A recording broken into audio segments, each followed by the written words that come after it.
Hey guys, it's Father's Day. It's 4 a.m. in the morning, and I just got up, tired coming in from Kingston, traveling all day yesterday doing some work.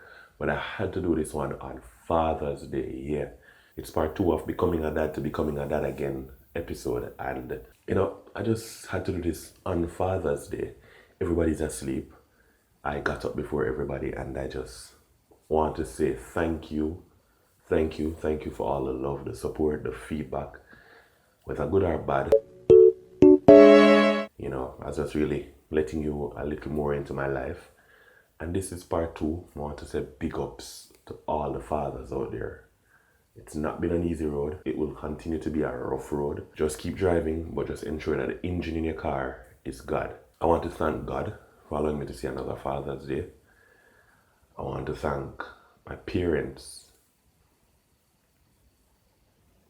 for doing what they did. No. Can you imagine your parents doing what they did? I don't even want to think about it, but yeah, if they didn't do what they did, then I wouldn't be here. I want to thank Basilia. Who is Basilia? I want to thank Basilia, my hashtag mama babe, my beautiful wife, thanking her for saying yes to me so that we could be here, two times a father, and it's really been a joy. It's been riddled with challenges, but it's still been a joy. I just want to thank her for allowing me to be a father two times. Can you imagine? What did my parents do? I did it. Oh my God! Well, anyway, guys, this one won't be long. This one won't be long. I want to thank all of you again for liking, sharing, commenting, subscribing, and telling a friend. We're really appreciative of all the support and the love that we've been getting. And we just want to continue to bless somebody, even for one person.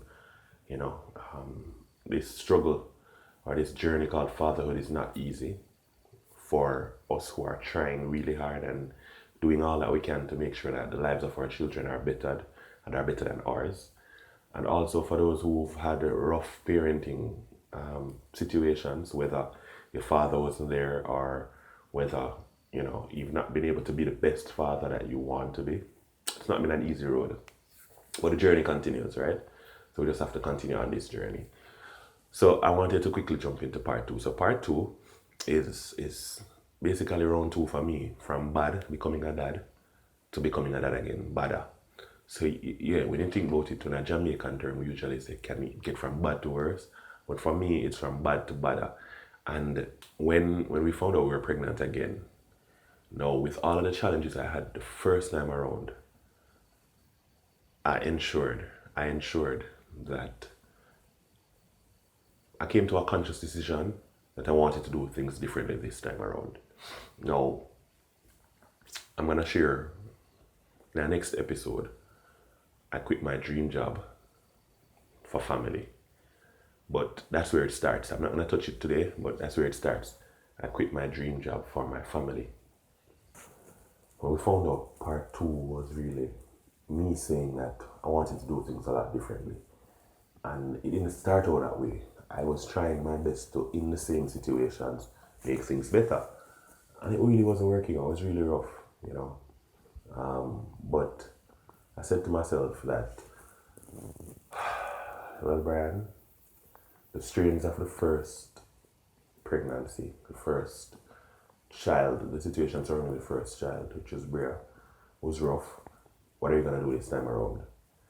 And the closer it got to delivery, or the closer it got to a certain point, was when I realized the strains it was having on our marriage, our relationship. And, I wanted to be there for my wife. And I thought about how hard it was for her with one. Can you imagine how hard it's going to be with two? And I thought about my mother with two of us and two boys. And I say, oh, if that did rough, can you imagine?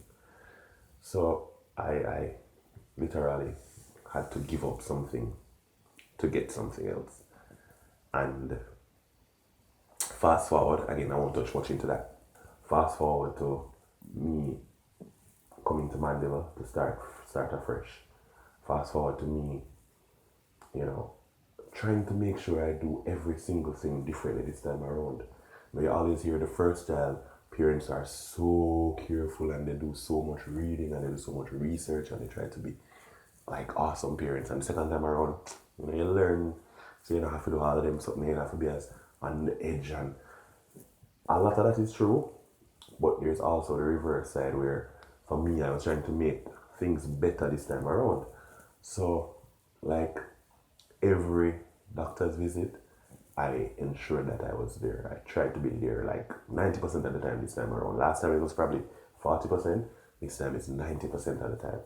Traveling on those many journeys, chronicling the baby kicks, the baby movements, chronicling the ultrasound results, chronicling the whole journey leading up.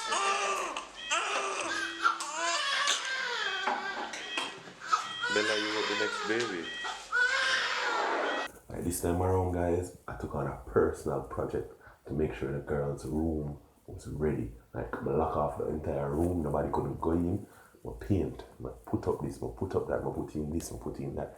I put up Bella up on the wall, and it was like, for me, I wanted to make my wrongs right. And I think it's important for us to know that don't have regrets and don't sit down crying over spilt milk and the past situations, but learn from it and move forward and do better this time around. So, like, the whole room was under construction, boss couldn't go in there, nobody could go in there. And that day when they came home and she went to the room for the first time, the unveiling of the room, she was so impressed, she was so relieved. It was an atmosphere that would help her to just relax and take care of baby, which is Bella. And I made the room. She had a corner for feeding. She had the bed, her bed, the baby bed, the baby crib. The baby stuff was over one side. It was just like, even now, when I'm in there with them, I just feel good. I just feel proud of myself. That I was able to do this. The girls love their room. It's theirs. I made it theirs with a personal touch. And that was one of the projects that I took on.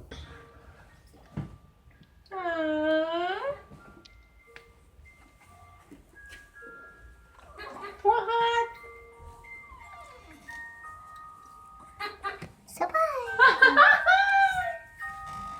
Oh my gosh! You got all this by yourself? Mm-hmm. Surprise, mommy! Oh, this is so nice. It's for Oh my gosh. I bought some shoes.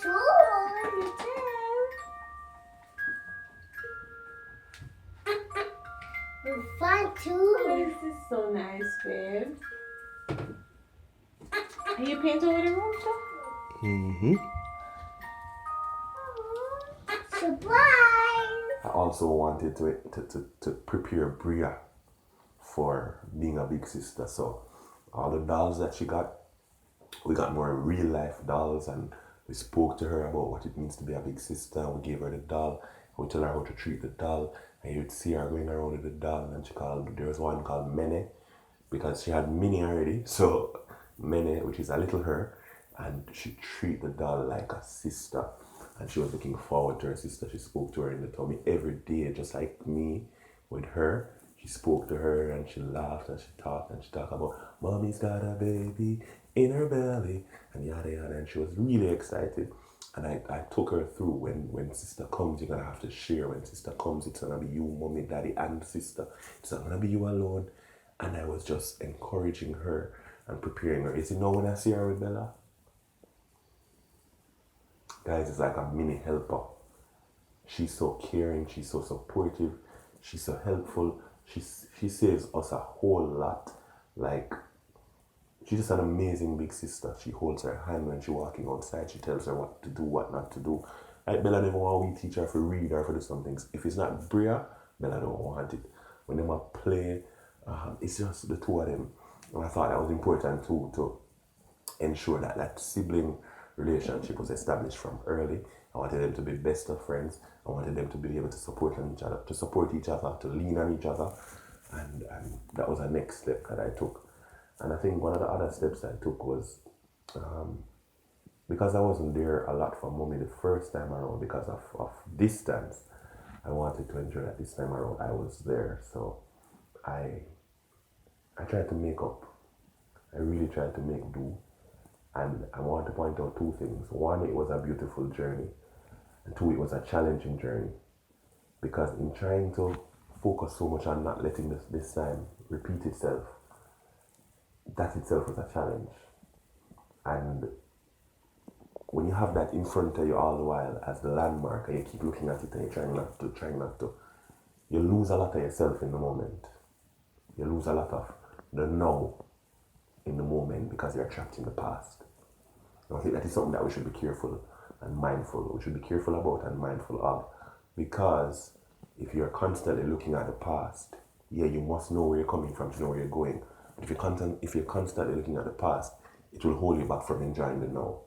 And I was so trying hard not to make some of the things repeat itself that I was comparing and contrasting, and that is something we said we wouldn't do. But it's not that I was projecting it on the kids, but in my mind I was comparing and contrasting, and that in itself was a burden. That in itself stopped me from enjoying a lot of the moments. There's no rule book to this thing, there's no guidebook to this thing, so there is a lot that you learn on the job, so to speak, because yeah, parenting is a full-time job. But I enjoyed a lot, I really did. But again, there are two sides to every coin. So, like, I didn't put Bella on my shoulders as much as I did with Bree. I didn't focus on making Bella my best friend as I did with Bree. I wanted to make sure that there were two different situations, but I also was cognizant that it was two different situations. Because it's two different situations, each should take its own merit, or should be taking its own merit. But that in itself, because you always have the two in your head, really can cause a burden and really can affect your relationship. So that was tricky. And what I really want to say is that we should just enjoy each moment for what it is and for what it was. Yeah, we didn't like really pee cut behind Bella as much as we did with Bria, because again, yeah, there's some truth to this thing that the second child doesn't get all that that singular focus, because you've learned from the first situation that some of the things that you did then were more on the side of being overly cautious. They don't have to be this time around. So yeah. But the joys of watching Bella taking her first steps and hearing her say Dada, and being there What in you a want world to? of a difference. Yeah, you chilling with Dada? Can you say Dada? Dada. Yes. Can you clap your hands? Clap your hands. Clap your tiny hands. Clap your tiny hands. Clap your tiny hands for joy. And it's important that we learn from the past to make the future better, to make the present better. And that's what I want to leave with somebody today.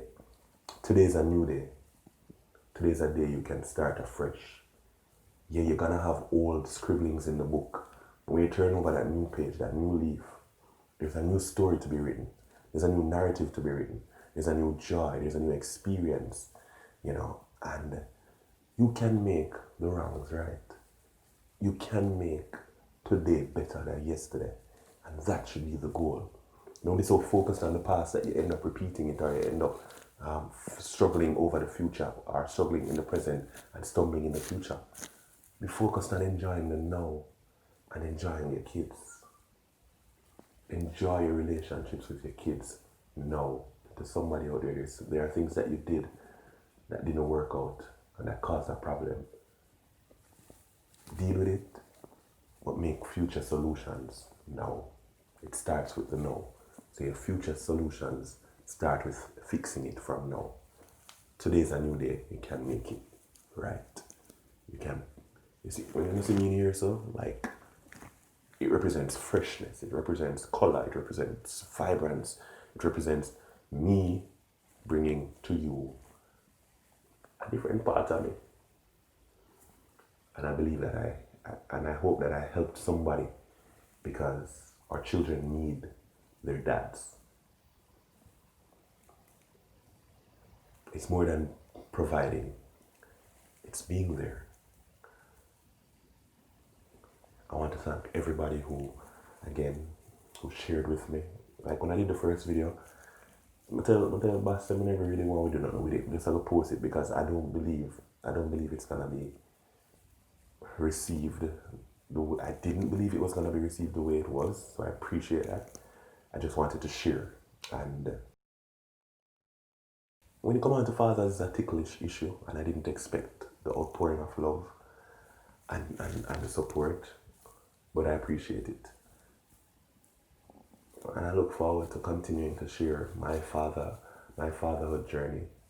I look forward to helping to change the narrative and to helping fathers, the fathers who are really trying to get their due. I want to big up some special fathers out there. I want to big up my father, Ludlow Cuff. Ludlow. Where did I name me from, Daddy? But yeah, that's St. Elizabeth. Big up all the St. Elizabeth people out there. Big up to all Burnt Ground. My father, Ludlow Cuff. My uncles, whether or not you're a biological father or not, big up to all my uncles. Big up to all my cousins. Big up to my one brother, Leonardo, Lenny. You know, also a girl dad, Bam. Yeah, and he's doing a super job with Jane, or my niece, and his daughter. Yeah. Big ups to all the fathers, all my friends who are fathers, all my friends who are not biological fathers but are playing the role of a father in somebody else's life. Like that matters so much right now. That matters so much whenever. But just putting yourself in a position to help somebody. Big ups. Happy Father's Day. Enough love. Like, this never forget 10 like. This never forget 10 comments or 10 shares. This is just me saying, love all the fathers out there. Give them the love. Shower them with love. Not just today. Yeah, me and never get into the argument with when on Mother's Day, all the commercialism, all the excitement being created, all the joy that comes around. Because yeah, fathers have a lot to do to make up or to make do. So I don't expect it to be on the same level. But when a father deserves his due, he deserves his due. Sometimes he needs your help to make it right. But yeah, big ups. Becoming a dad again. 2 different journeys. 2 awesome children. 2 situations with their own challenges. But here I am. I'm a dad. I'm a girl dad. And dads, we're not all bad. We've been doing this thing before it became a fad. Big ups. Looking forward to hearing the great stories out there. That's my 2. Are we gonna have more?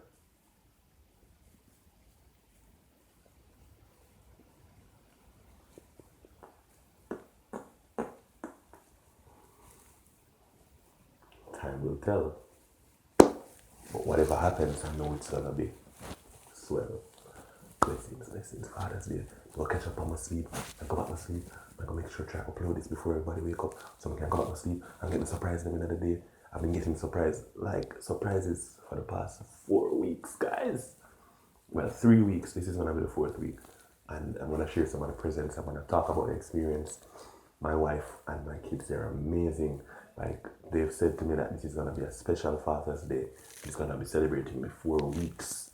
Like, that's awesome. Do something different for your father. Do something different for the man in your life. Do something different for the men in your life who've given of themselves. Do something for all of those out there who are trying. Make them know they're special. Make them know you understand some of the challenges and you understand the marginalization and you understand all of that.